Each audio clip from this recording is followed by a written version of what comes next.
You guys know I love podcasting and listening to podcasts, and I'm guessing if you're listening to this that you love podcasts too. Have you ever considered podcasting yourself? It is a great way to reach your audience, grow your know, like and trust factor, and not need to show your face unless you want to. If it is something you've thought about but you don't know where to start, then head over to becomeapodcaster.uk/BAP quiz, BAP quiz, to access a 2-minute quiz that will help you work out what type of podcast might suit you. That's becomeapodcaster.uk/BAP quiz.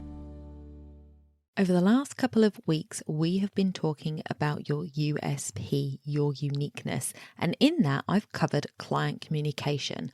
But I wanted to really break down how clients access suppliers in this week's episode. So let's jump in.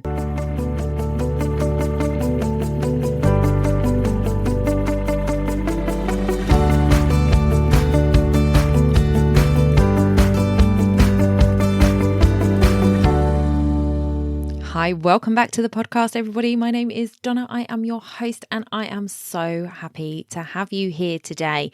Oh, wow. We are really getting into the cooler weather, aren't we? I don't know about you, but I am very, very grateful that we were able to get a new boiler recently. So our heating was actually working. It was our hot water that we had the issue with. And I tell you what, when you have been having intermittent hot, cold showers for the last 2-3 months, a hot shower or a hot bath is an absolute dream. So do not take for granted your hot water, ladies and gentlemen. Today, we are not talking about boilers, luckily. We are talking about communication with your clients. So we are going to get straight into it. This is such an important issue, especially in our industry. I have said before, it is one of the biggest bugbears I hear from couples, that vendors don't communicate well. Not in those words. They usually say, I haven't heard from them. They didn't email me back. I didn't hear anything. I booked them, now I can't even get hold of them, and things like that. And it's not a great look. And I know that we get busy, and I know that sometimes it is just one of those things where you're missing each other on phone calls, or, an email goes into spam. It happens. But when it is something that is consistently happening, and I know that it consistently happens with vendors because I have been a coordinator that has worked with the same vendors on a number of weddings and heard that feedback from a number of couples. So it does happen more often than it should. So let's jump into it. Communication with your clients can make or break their experience with you. When you look at negative reviews, it'll often say, it wasn't as described, or I couldn't get hold of them, they were rude. All of this is communication. So, I'm using this for anything. So you look at Amazon reviews and things like that. Product not as described. I remember ordering some sheet masks off of Amazon, and it showed you 8 masks. It showed you 8 different scents of these masks. And when I got the mask that cost me £8, it was 1 mask. It didn't say that anywhere in the description. I checked. And then I went onto a different listing with a different seller, showed 8 masks, said 8 masks, got it delivered, cost £7 something. There was 8 masks in there. So how you show up in your words, how you show up in your verbal communication, it is so, so important. Positive reviews, just the same. Everything was as stated. They went above and beyond. They couldn't do enough. Which one would you rather was out there in the land of Google when people are talking about you? Communication, how well you explain things, how well you communicate along the way, and how often you communicate with your couples makes a huge, huge difference to those reviews. So how do we make it easy for clients to work with us? To me, this is all communication. So where do they first come into contact with us? We spoke a little bit about this last week, but today we're going to break it down. They might find you on social media. They may find you on your website. They may find you through directories. When they land on these ports of call, and maybe you have some other areas where they come into contact with you, maybe the first contact is an email because a friend recommended you. Maybe it's a phone call because somebody recommended you. So they haven't actually looked at you on social or your website or seen you in directories. Highly unlikely in this day and age. I think even if people recommend people, often the person receiving that referral will go and do some digging before they actually make contact. However, we're just covering all bases here. So once they have come into contact with you, your social media, your website, directories, whatever it is there a very obvious call to action for what their next step is? Does your Instagram bio, for example, have a link in there that will take them to their next step? Do you talk about it in your posts? Click on the link in bio. Head over to here if you're interested in X. Do you do that? You also get pin posts. You can have pin posts on Instagram now. You can have pin posts on Facebook. So are those pin posts being utilized fully for the purpose of moving somebody into the next stage of communication with you? Links in directories. Remember, I said in, I think it was episode 127, they get to see who you are on those directories because you have got some description there, you have got some images there, you've got information there. They are ready to take the next step when they click that link because they've decided you're worth finding out more about. Is that link going to what is going to give them more information? So your About You or your How to Work With Me page would be the best options there. Does your website guide people, or is it just there? Ideally, all of your outlets are leading people to your website so you can guide them through the process of working for you. So your Instagram bio, any pinned posts, links in directories, all sending people to your website. And it may send them to different pages on your website, but ideally, wherever they land, there should be a clear path to how somebody can work with you and guide them through it. What I often see is that people's websites are just a collection of pages. So you go on there, they've got a home page, they've got an about page, they've got a gallery, they've got a prices page, they've got a contact us page. And that's kind of it. And I wouldn't say you need much more than that, to be honest with you. About 6 different pages on sort of that menu is a good set of pages. But what I then find is that there is no link between these pages. It's just, here's a home page and it may say, Freddie's Florists, here to make your wedding day special. And then there's nothing for them to click on, nothing that's guiding them to where to go. They've just got this page and okay. So they've then got to stumble around and find their way around and find what they're looking for. What would be better is if on that homepage it says, want to check out my work? Click here. Need a chat?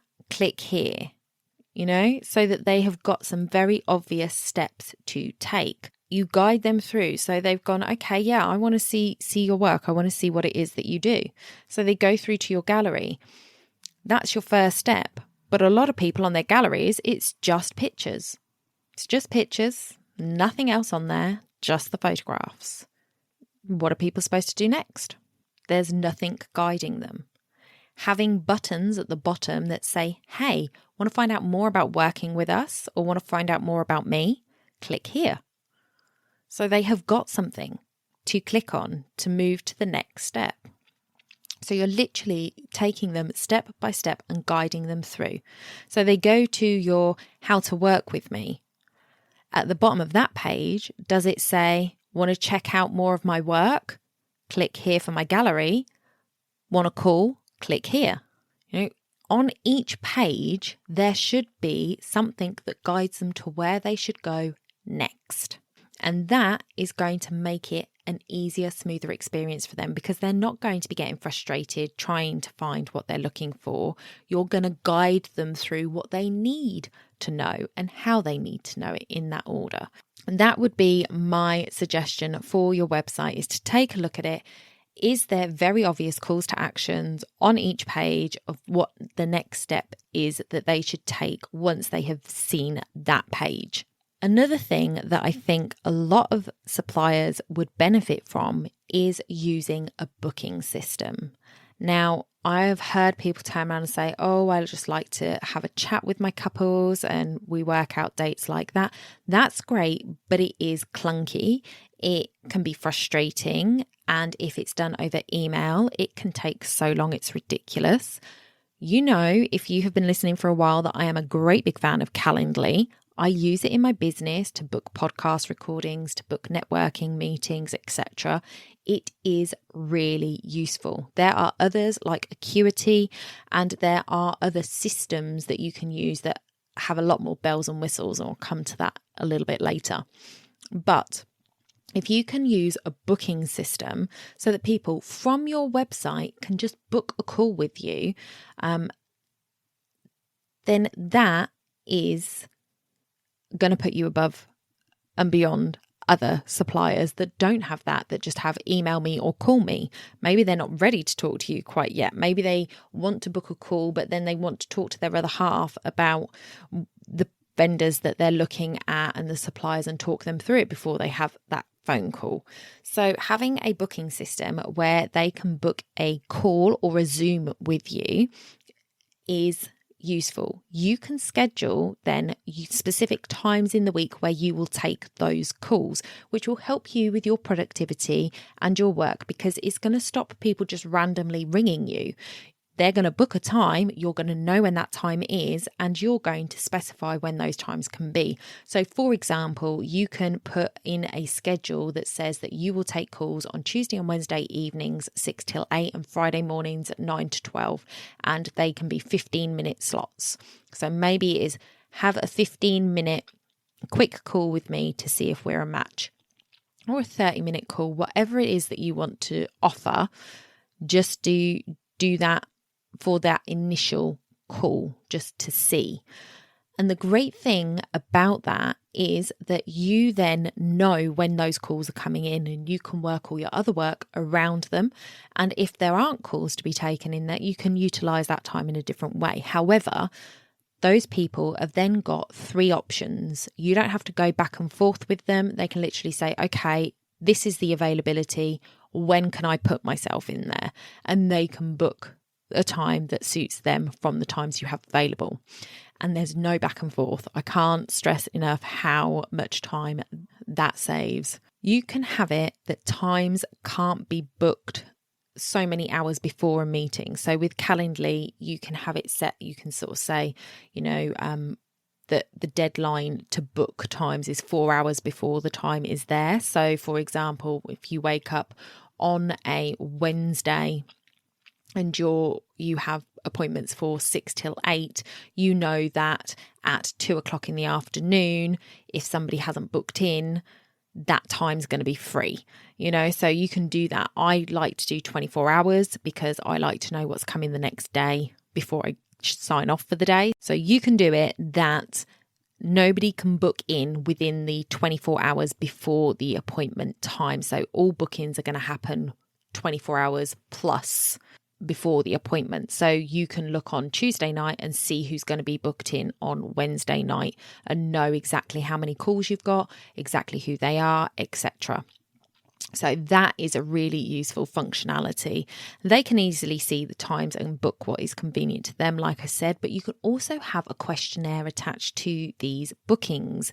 I know you can with Calendly. I believe it's the same with Acuity, but you can ask some basic questions and get that information so the call can go smoother and quicker and save you time. So basic information: what are their names? What is the dates that they're looking at? What are the potential venues they're looking at? What are the guest numbers? You don't have to put many questions. And I would say avoid, it's a friction causing thing. If they see a great big, what is your life story questionnaire, they're going to switch off from it. But if you can just put a few questions that are going to be relevant for you, it can really help you prepare for the call and make it more efficient for both you and the clients. So if you know the date, you're going to be able to check your availability, and you might even be able to turn around and send an email straight then and there and say, hey guys, sorry, I've cancelled that meeting because I'm actually booked for that day. Or you know that when you take that call, you can say, are you stuck on that date? Because I'm actually not available, but I didn't want to cancel the call. I just wanted to see whether that was set in stone. If you know the venue, then you have the potential to research the venue beforehand. So especially if you are a photographer or a videographer, being able to research it, go on, look at their gallery and things like that and see what's around there, you can start talking to how their wedding would look with you photographing it at that venue. Or perhaps you've even worked at that venue before, which means that you will be able to pull on your own experience and say, oh, I've shot weddings there before. It was amazing. It would be super cool to go over to this particular spot that I did some photos in. Magic Hour looks absolutely magical in that spot, and things like that. You'll be able to talk to that. And if you know the numbers beforehand, that might help you determine the level of service. So for example, if you are a stationer, then the number of people that are coming is going to affect how much your service is going to cost, because it's going to affect how many invitations they need. So you'll be able to pull better estimates and better quotes together, knowing those details beforehand. So a florist might want to know, for example, the potential number of bridesmaids and groomsmen, so they know how many boutonnieres and posies they're going to need to be looking at making. So all of this information will just help you to be more effective in that first call. And if you can be prepared and effective, then that is going to put you above and beyond somebody else who is trying to work that stuff out on the hop. You'll be able to work things out a little bit in advance with a little bit of knowledge from that. So once you have had your call with them, what is the next step? Do you have a face-to-face meeting with them? Do you send a quote? Do you take a deposit? Make sure that they are well aware of what the next steps are, and make sure that it is easy. So you can literally straight after the call send them a Calendly link to book face-to-face meeting with you. You can have a quote template set up, and with the knowledge that you gather before the meeting, you can do a rough copy so that you can quickly edit it as soon as the call's finished and send it off to them so that they have got it really quickly after the meeting. And you can in Calendly set up your appointments so there is a certain amount of time before or after the appointments. So you can set it up that nothing's booked in for 15 minutes after an appointment is supposed to finish, which gives you a little bit of leeway if the conversation runs long, but also gives you the opportunity to send this kind of information out straight away before your next appointment so that it is done and dusted. So if you get to the point of wanting to send them the ability to pay you a deposit, do you have a system that is online that can take that payment? Because that is ideal. Asking for a bank transfer is safe, it's well known, people know how to do it. But again, there's friction in that, because a lot of times people need one of those ridiculous card reader thingies to set up a new payee. They've got to make sure that they've got your sort code and account number right. And, it can be a little bit like heart squeezing until you know that person has actually got it and you sent it to the right account. I always hold my breath when I send money to a new bank account. So if you can send them a link that shows them what they're getting, gives them the contract to sign, and allows you to take deposits through it and get it all done in one, then that can be a lot easier and a lot smoother, and again take away that friction. So one of the softwares that I have seen used for that kind of thing is Dubsado. So Dubsado, I believe. I have been on the receiving end of a Dubsado system. So I know that one of my members uses it for her work. So she would definitely be able to speak to this. But I was working with a brand specialist who used that for her work. So it is able to you can create forms and templates on there. You can do your invoicing, you can schedule, you can create client portals. So this would be really good for photographers, videographers. You can, and even dress stores and things like that, because if you've got a dress in that you want to show them, you can put a picture up in the client portal and say, this dress has just come in, I thought it might work for you, and things like that. It is $200 or $400 a year, depending on, and I think you can do it monthly as well, $20 or $40. And obviously there's different things that you can do within that. But if you are booking one more wedding a month because of the ease of the client journey, then it's worth it, right? So you can use Dubsado for people to sign their contracts. So you can have your contract on there, they can e-sign it, and it is done and dusted right there on the platform. And you can request payments and they can pay through it, which means none of that friction of having to find their card reader thingy to do that. So that would be a really good way of getting that deposit and contract signed. I will link to the software programs I have mentioned. I do use Calendly myself, as I said, and I have been on the customer end of Dubsado, and I can vouch that it's a really easy platform to use as a client. Can't speak for as a person who has got to set it up, but we're in the low season. So if you're going to implement something like that, now is a great time to look at it and see if it is something that you could do, or see if you could get somebody to set it up for you. Remember, guys, there are people out there that do this kind of stuff day in, day out, and they will be able to set it up so much quicker than you. And you can just pay them a little bit of money to do it, and you will get all of those hours back so you can do stuff that's going to make you money. I would never look that gift horse in the mouth, because getting your time back, time is the one thing we can't get more of, guys. So if you can just pay somebody 50 quid to get it set up, then that might take 2 hours of their time, but that's 2 hours you've got back that you can do something that is going to potentially earn you more than £50. So there are swings and roundabouts, but I wouldn't be put off just because you're thinking, I don't know, it looks complicated, I don't know how to set it up, I don't want to use it. Find somebody who does know how to use it and pay them to set it up for you. Because this client journey, the way the clients work with you, the way they can pay you, the way they can sign things, and all of that is so important that it is as easy as possible. So on top of the uniqueness, on top of making you more unique than somebody else, creating this excellent customer service by making it easy for them to work with you is just going to put you above and beyond other suppliers. So I spoke last week a little bit about this, about having that communication in between when they book and pay their deposit and the next time you speak to them. It can be a long time with people going, I haven't even heard from my florist in like 6 months. Maybe she's forgotten me. And that is a genuine fear for couples, is that they feel like they're going to be forgotten. So just setting up a MailChimp automation journey where once they've paid a deposit, they get put into this journey, and 3 months later they get an email that just says, hey, just touching base, hope planning's going well, I'm really excited about working with you.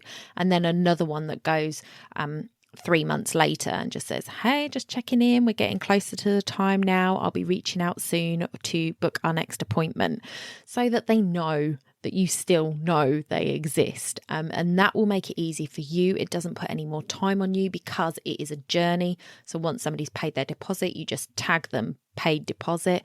They enter that journey and it's automatic. You don't have to think about it, but they feel taken care of.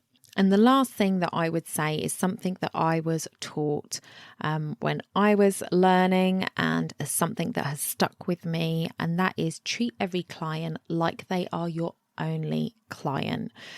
It can be difficult. There is only so many hours in the day, but the more you can use software and automation to do this, to send out those messages for you, the easier it will be for you and the more taken care of your clients are going to feel. And that is going to put you in that above and beyond category. So not only do you have this uniqueness that appealed to them, which is why they wanted to book you, but you have gone above and beyond with your communication. You have surprised and delighted, and they are going to want to recommend you to other people, and they are going to leave you good reviews if you ask for them. People don't give reviews unless you ask for them, usually, unless they're negative. They'll give those ones out for free. But it is such an important thing to remember that your client communication is key to creating a good working relationship where they are going to feel seen, heard, and taken care of. They know that you have other weddings, but they don't want to feel like their wedding is less important to you than anybody else's. Their wedding is the most important wedding to them, and they need to feel that it's the most important wedding to you as well. So treat every client like they're your only client. Make sure that you have created an easy path for them and guided them through the process of how to work with you. Set the expectations along the way so they know when they're going to hear from you. They know how this journey happens. So there isn't any of this, oh, I haven't heard from them in months and I don't even know if they're going to turn up on the day. Make sure they understand that. And then you are going to be able to get word of mouth referrals, you're going to be able to get great reviews, and you're going to be able to get more bookings. So that is it for me today, guys. Thank you so much for joining me. I hope that has helped. I will speak to you in the next one, which I believe is going to be a guest interview next week. So do stay tuned for that. There is going to be a giveaway with that one. So definitely stick around to hear about that one. Subscribe where you listen, share this with a colleague, and I will see you in the next one. Bye for now.